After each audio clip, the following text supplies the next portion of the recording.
Привет! Сегодня я расскажу, как я создаю свои видео и заодно сделаю обзор на замечательный графический монитор от компании XP Pen. Начнем! Компания XP Pen не только охотно предоставила мне данный планшет для обзора, но и выступила главным спонсором моего недавнего конкурса фанартов, где разыгрывались 3 таких планшета, за что им большое спасибо. А теперь перейдем к обзору этого замечательного графического монитора. Напомню, что он работает по принципу второго или основного монитора, отдельно от компьютера он работать не будет. Сам планшет был очень хорошо упакован, поэтому приехал ко мне целым и невредимым. Коробка с очень приятным и сдержанным дизайном. Такую вещь не стыдно преподнести и в качестве подарка, смотрится эффектно. Удивил вес планшета всего 860 грамм. Встроенной подставки нет, поэтому вес за счет нее не увеличивается. Размер примерно чуть длиннее листа А4. Дисплей 12 дюймов. В сантиметрах соотношение рабочей области 25,6 см на 14,4 см. Разрешение экрана 1920 на 1080 пикселей, распознающий более 8000 уровней нажатия. Наполнение коробки стандартное. Единственное, что удивило, это большое количество переходников. Очень много бумажек, инструкций, перчаточка, даже тряпочка для экрана была. Очень много проводов, пенал со стилусом и сам планшет. Какой же он красивый! Вообще планшет появился на рынке сравнительно недавно, осенью 2018 года. Меня в нем привлекли 4 вещи: цена, компактность, наличие тачпада и маленький и милый стилус, который работает без подзарядки. О нем можно поговорить поподробнее. Он примилейший, крошечный, легкий, всего 11 грамм. В руке не скользит и по ощущениям напоминает простой карандаш, совершенно не скользкий и приятно лежащий в руке. На другом конце находится кнопка ластика, что еще больше делает его схожим с простым карандашом. Считаю, что размер стилуса идеален для маленькой детской или женской ручки. Отличный вариант для тех, у кого болит или устает рука от тяжелых широких стилусов. Также у стилуса есть пенальчик. С одной стороны запасные стержни, с другой подставка. Такой пенал очень удобно переносить, и вы можете быть уверены, что ничего не потеряется. Также меня поразила отзывчивость пера. Совершенно не ощущается отставания или задержки, даже во флеше. А курсор отображается ровно под носиком стилуса, что очень радует. Также я провела тест планшета с помощью линейки. Линии ровные и без волн. Немного о вспомогательных кнопках, целых 6 штучек, и их можно настроить под себя, что очень облегчает работу. Я подключила планшет к ноутбуку, спрятав его под стол, и рисовала, не используя клавиатуру. Жирный плюс — это сенсорная панель, с помощью которой можно приближать, отдалять или прокручивать изображение. И в качестве приятного бонуса производитель уже наклеил на планшет антибликовое покрытие из тонкого закаленного стекла, а это очень важно. Ссылочки на планшеты на группу XP Pen ВКонтакте я оставлю в описании. Также посоветую при заказе с AliExpress выбирать доставку со складов из России. Так планшет прибудет до вас быстрее. До меня он доехал за неделю. Теперь, имея надежную и удобную технику, можно продолжить.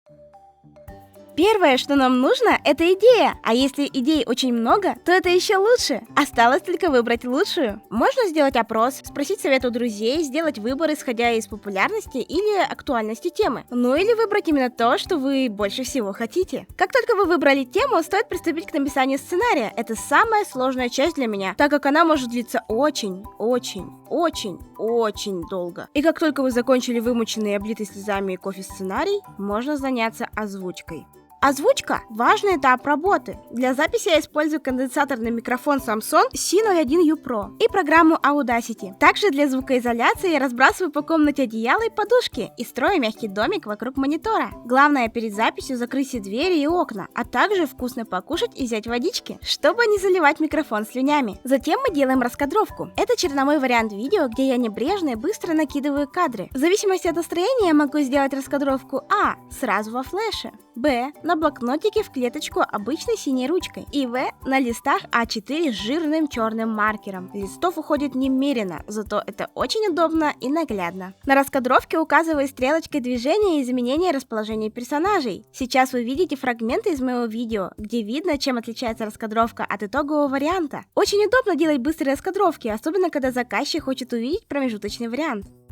И, наконец, этап чистовика. Самый ненапряженный, но самый продолжительный по времени процесс. Так как весь тайминг и кадры уже известны, я ставлю на фон энергичную музыку или еще лучше аудиокнигу. И просто в удовольствие обвожу свои черновики и добавляю движения. Мне удобно рисовать чистовик на планшете-доске и смотреть на большой монитор. Но рисовать в фотошопе или в САИ мне удобнее и приятнее на графическом мониторе. Знаю, что не все YouTube-аниматоры используют флеш для создания видео, поэтому рекомендую рассмотреть в качестве рабочей лошадки планшет-экранник Artist 12 от фирмы XP Pen. И как только вы отрисовали все сцены, можно приступить к монтажу. Я, к примеру, делю все видео на равные части и рисую их в разных документах во флеше, чтобы предостеречь себя от краша файлов. Затем экспортирую эти кусочки видео, собирая их в Vegas, добавляя звуки и музыку на фон. Потом только остается залить ролик на YouTube, расставив все теги, добавив хорошее описание к нему. Не забывайте проверить музыку на авторские права, чтобы вам не заблокировали видео или не лишили монетизации. Также рекомендую посмотреть обучающее видео на канале Мити. Там подробно описан процесс создания видеоряда во флеше. Сама училась по его туториалам.